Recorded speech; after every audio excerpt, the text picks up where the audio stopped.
నమస్తే. నేను వరంగల్ ఖమ్మం నల్గొండ ఉపాధ్యాయ ఎమ్మెల్సీ అభ్యర్థిని, విద్యారంగ పరిరక్షణ సమితి బలపరిచిన మీ జే శంకర్ని, ఓయు శంకర్ని.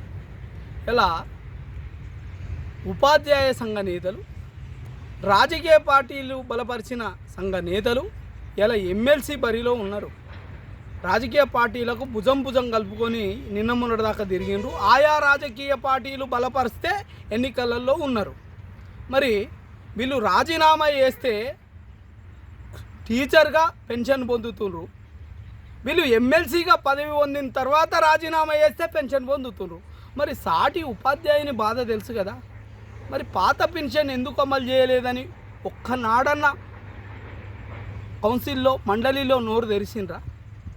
ఒక్కనాడన్న ఉపాధ్యాయుని బాధలు తెలుసు కదా వీళ్ళకి. మరి రాజకీయ నాయకునికి ఉన్న పెన్షను నాకెందుకు ఉండదు, 30 సంవత్సరాలు 36 సంవత్సరాలు సర్వీస్ చేసే మాకెందుకు ఉండదు అని బల్ల గుద్ది ఒక్కనాడు అడిగినరా?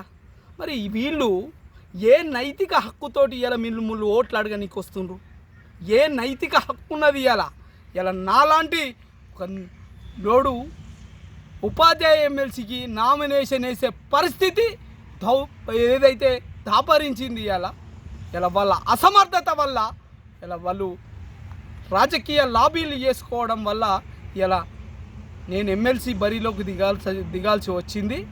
ఇలా వాళ్ళని కాదని ఇలా నన్ను ఆయుధంలాగా వాడండి, మీకు నేను సర్వెంట్గా నేను పనిచేస్తా. ఇలా నేను ఎప్పుడూ సదా మీ సేవకునే, మీ సమస్యల కోసమే. నాకు ఏ వ్యాపకాలు లేవు కాబట్టి ఆశీర్వదిస్తారని మీకు విజ్ఞప్తి చేస్తున్నా.